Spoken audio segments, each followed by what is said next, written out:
When we simply just add all these numbers together, so we'll get 78. Now we'll just divide 78 with the 10 and the remainder would be what? तो अगर मैं यहाँ पर 78 को 10 से divide करता हूँ तो 11 से डिवाइड करना, 10 से डिवाइड करना था, एक मिनट, 11 से डिवाइड करना था, sorry. So if I'll just divide by 11, so 11 sevens are 77, so the remainder would be 1. Remainder is 1, so therefore it is incorrect. So we have to basically circle करना है, तो circle कर दिया incorrect and explain your answer. So we just need to write that the remainder should be 1. So actual remainder या accurate remainder should be 1 and the written remainder is x, which is not, they are not equal, that is why it is incorrect. ये तो हमने देख लिया code और एक algorithm. अब जो एल्गोरिथम हम देखने जा रहे हैं वो हमारे पास वैलिडेशन का है, क्योंकि आया हुआ है विच इज इन 7010 के पेपर 2015 से पहले होता था जिससे computer studies, but check digit वही चीज है. तो ये क्वेश्चन वहां से है.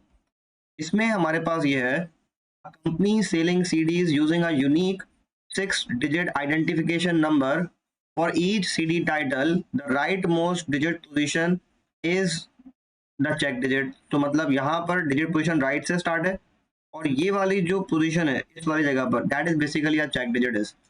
So the validity, मतलब validation वाला algorithm है, of the number and the check digit is calculated as follows. Multiply each digit position by multiply each digit by its digit position. Add up the results of the multiplication. Divide the answer by 11. If the remainder is 0, the identification number and the check digits are valid. हम ये steps follow करेंगे to check the validity. Show whether the following identification numbers are valid or not. You must show how you arrived at your answer.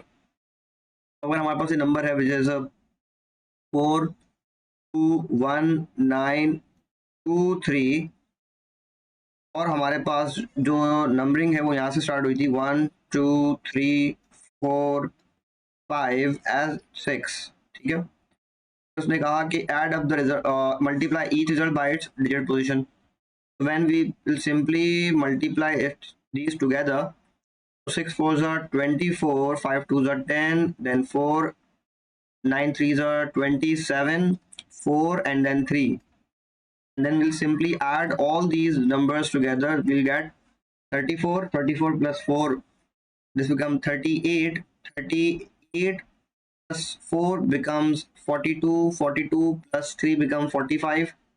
तो अगर मैं 45 में 27 को add करता हूँ तो 5 और 7 ये ऐड होंगे तो ये बन गए 12 और 5 और 2 ये बन गए 7. तो मेरे पास जो आंसर आ रहा है वो आ रहा है 72.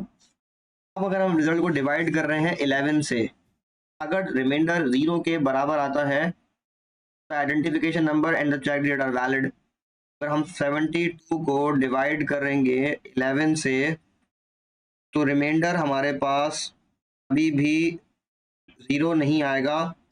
रिमाइंडर इज 11 को मैं 6 से मल्टीप्लाई करूंगा तो 66 आएगा. रिमाइंडर वुड बी 6, ठीक है. अगर मैं दिखाऊं तो यहाँ पर 72 है, यहाँ पे 11 है, तो 11 को जब 6 से मल्टीप्लाई करूंगा तो 66 आंसर आएगा. 11 से कर दूंगा तो वो तो 77 पे चल जाएगा, बड़ा नंबर चले जाएगा. 6 बचा reminder.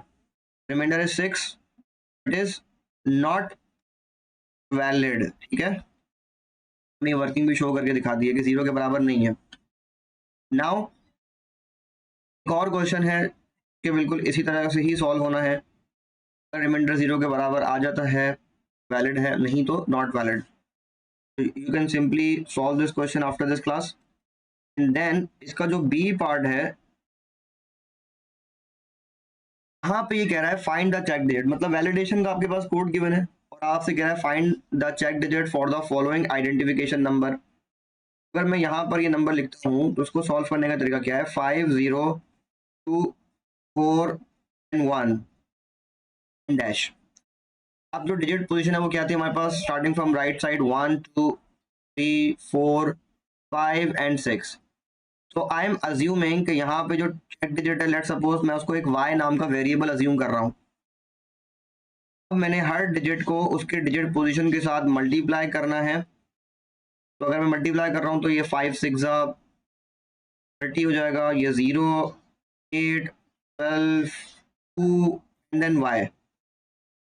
When I'll add all these digits together, जो रिजल्टेंट आंसर होगा वो क्या होगा, 30 एडेड विद 8 38, 38 में 12 प्लस किए तो ये हो गया 50, ये हो गया 52 प्लस y।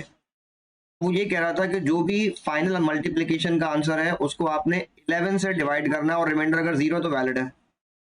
मतलब यहाँ पर 52 प्लस y नंबर है मेरे पास, इसको मुझे डिवाइड करना है 11 से और I need reminder to be 0, reminder to be 0।